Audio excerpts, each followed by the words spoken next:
আজকে ভেবে দেখুন, হাইরে মুসলমান, কেন্দ্রে একটা বিল পাস হতে চলেছে। সেই বিলটার নাম হচ্ছে ওয়াকফ বিল, যেটা মুসলমানদের কাছে যে সম্পত্তি ভারতে আছে, 1 নম্বর সম্পত্তি হচ্ছে রেলওয়ে, 2 নম্বর হচ্ছে ডিফেন্স মিলিটারি, 3 নম্বর হচ্ছে ওয়াকফ সম্পত্তি। এই ওয়াকফ সম্পত্তিকে হস্তক্ষেপ করতে চলেছে সরকার, আইন পাস করতে পারেনি, পার্লামেন্টে ঝামেলা হয়েছে। আরে কে ওটা? মুসলমানদের ভোট নেওয়া হচ্ছে ভারতবর্ষ জুড়ে। আপনারা বলুন, ভারতে 30 কোটি মুসলমান আছে। এই 30 কোটি মুসলমানের মধ্যে আপনারা ইমানদারির সঙ্গে বলবেন, বর্তমান সময়ে এই যুগে প্রত্যেকটা মুসলমান বাড়ি, প্রত্যেকটা বাড়িতে কমপক্ষে 2টো করে মোবাইল আছে। ঠিক বললাম না ভুল বললাম? যদি 2টো করে মোবাইল থাকে, আমি একটা ক্যান্সেল করলাম, 30 কোটি মুসলমান থাকলে 30 কোটি মোবাইল থাকবে, 30 কোটি ভোট পড়ত। বড় দুঃখের বিষয়, 4 থেকে 4.5 লাখ ভোট পড়েছে। ভেবে দেখুন, বাকি ভোটগুলো গেল কোথায়? বাকি ভোট গেল কোথায়? তারা কি দেখে না? তার মানে হচ্ছে এরা নামাজও পড়ে আর মোবাইলকে মিস ইউজ করে, এরা রোজাও রাখে, অথচ এদের মধ্যে দিন বলতে কিছু নাই। আপনারা কি ভেবেছেন এই দায়টা শুধু আলেমদের? না, এই দায় শুধু আলেমদের নয়। যদি কেউ মনে করেন এই বয়ান আপনি করছেন, এটা মুসলমানদের কি কাজ আছে, তুমি এখন নয়, আমি ইয়াসিন মরে যাব, আমার ভাষাটা ইউটিউব আর ফেসবুকে লকিরের মতো ভাসবে, তখন তোমরা বুঝতে পারবে যে আমার কোচবিহারে এই মাথা ভাঙায় শীতলকুচিতে এমন একজন মোল্লা এসেছিল বর্ধমান জেলা থেকে, ইয়াসিন ভাই, আজকে তিনি মারা গেছেন। তার কথা মনে পড়ছে, তোমার মসজিদ তোমার থাকবে না, তোমার মাদ্রাসা তোমার থাকবে না, তারা যা ইচ্ছা তাই করতে পারে।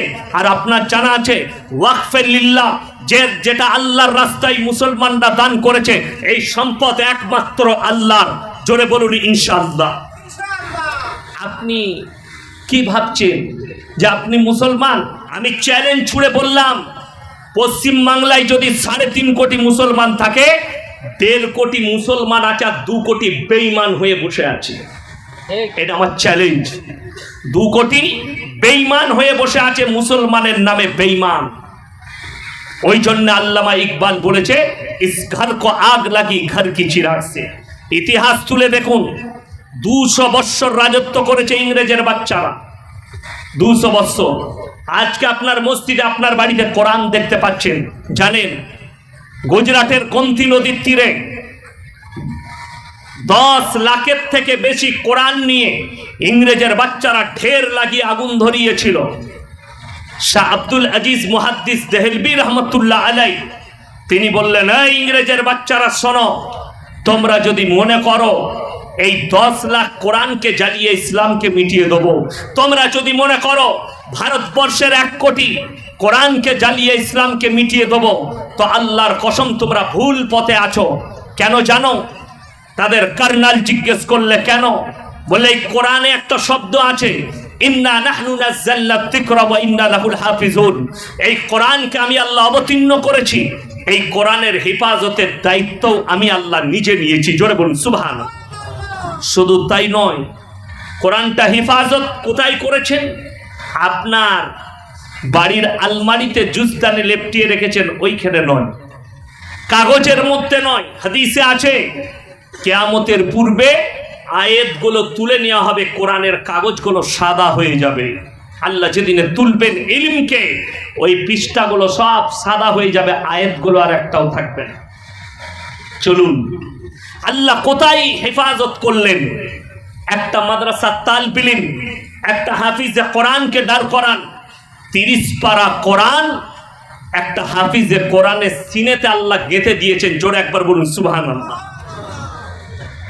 সব কোরআনকে চালিয়ে দাও, আল্লাহর কসম, একটা হাফিজে কোরআন যদি জিন্দা থাকে, 100 কোটি কোরআন ছেপে চলে আসবে। জোরে একবার বলুন নারায়ে তাকবীর। আপনারা খেয়েছেন রাত্রে কিছু? আমি তো এখনো ভালো করে ঘুম হয়নি, আমার গলার আওয়াজ বুঝতে পাচ্ছেন? নারায়ে তাকবীর। আপনি কোরআনের প্রতি মহব্বত নিয়ে আসুন। আল্লাহর কসম করে বলছি, এরপর শুনেলেন, আপনার মুখ দিয়ে তাকবীর বেরোচ্ছে না, আলহামদুলিল্লাহ বেরোচ্ছে না, সুবহানাল্লাহ বেরোচ্ছে না। আল্লাহর কসম খেয়ে বলে যাচ্ছি, গোটা পৃথিবীর লোক যদি আল্লাহকে সিজদা না করে, গোটা পৃথিবীর মানুষ যদি আল্লাহকে না ডাকে, আমার আল্লাহর এতটুকু যায় আসে না। আল্লাহ যে জায়গায় আছেন, ছিলেন, থাকবেন, চিরকালের জন্য থাকবেন, আবাদান আবাদা। জোরে বলুন সুবহানাল্লাহ। আপনি কি ভাবছেন সিজদা? কোরআনে আছে, হে নবী বলে দাও, তারা আমাকে সিজদা করুক আর না করুক, পৃথিবীর সমস্ত মানুষের ছায়াগুলো আমাকে 24 ঘন্টা সিজদা করে। আপনার ছায়া আল্লাহকে সিজদা করছে, আপনি না করতে পারে, আপনার ছায়াটা সিজদায় রত হয়ে আছে। ওই জন্য আমার মুসলমান ভাই, প্রত্যেকটা ভাইকে অনুরোধ করব, আজকে হাত তুলে বলুন 5 ওয়াক্তের নামাজ আজ থেকে ফজর থেকে পড়বো। সকলে জোরে বলুন ইনশাআল্লাহ। হাত তুলেন, জোরে বলুন ইনশাআল্লাহ। হ্যাঁ, 5 ওয়াক্তের নামাজ, নারী পুরুষ উভয়ে নামাজ কেন পড়বেন?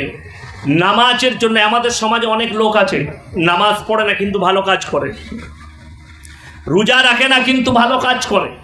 তারা বলে আমরা নামাজ পড়ি না, রোজা না রাখতে পারি, কিন্তু আমাদের মতো ভালো লোক পাবি না। সত্যিকারই তাই, তারা ভালো লোক, তারা কারো ক্ষতি করে না, তারা পরোপকারী, তারা ভালো মানুষ, কারো পরচর্চা করে না, লোক ভালো, কিন্তু জীবনে নামাজ পড়ে না। তারা মনে মনে ভাবে আমরা নামাজিদের থেকেও ভালো। তাদের জন্য এরপর কোরআন শোনাবো। যারা ভাবছেন আমি নামাজ পড়ি না কিন্তু নামাজিদের থেকে ভালো লোক, তারা শুনবেন, তাদের জন্য এই কোরআনের আয়াতটা। কিয়ামতের দিনে জান্নাতীরা যখন জান্নাতে প্রবেশ করবে আর জাহান্নামীরা যখন জাহান্নামে প্রবেশ করবে, জান্নাতীরা আওয়াজ দিয়ে দাঁড় করাবে, কি বলে? ফি জান্নাতি ইয়াতাসাআলুনা আনিল মুজরিমিনা মা সালাকাকুম ফি সাকার। এই জাহান্নামী ভাইরা, দাঁড়াও দাঁড়াও দাঁড়াও, তোমরা কেন জাহান্নামে গেলে? কেন যাচ্ছ? তুমি তো বলতে তোমরা ভালো লোক, তোমরা তো বলতে আমরা কোনো অন্যায় করিনি। তাদের মুখ থেকে 3টে উত্তর বেরিয়ে আসবে মারাত্মক। নাম্বার 1, ক্বালু লাম নাকু মিনাল মুসাল্লিন, আমরা নামাজি মুসল্লিদের মধ্যে ছিলাম না। এটা 1 নম্বর, আমরা নামাজি মুসল্লিদের মধ্যে ছিলাম না, তাই আল্লাহ আমাদিকে জাহান্নামে পাঠিয়েছে। ওয়া কুন্না ক্বালু লাম নাকু মিনাল মুসাল্লিন ওয়া লাম নাকু নুতিমুল মিসকিন, এটা 2 নম্বর।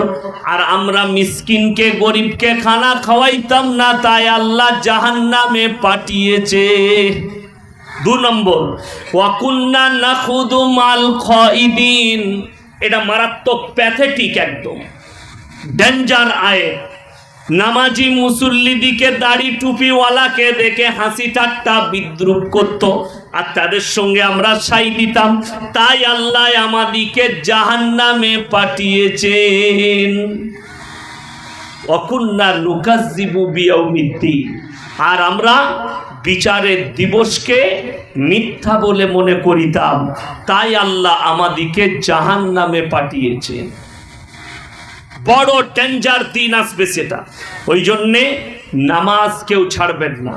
আল্লাহ রসুলের হাদিস, যার নামাজ নেই তার ইসলাম নেই, যার নামাজ নেই তার ইসলাম নেই।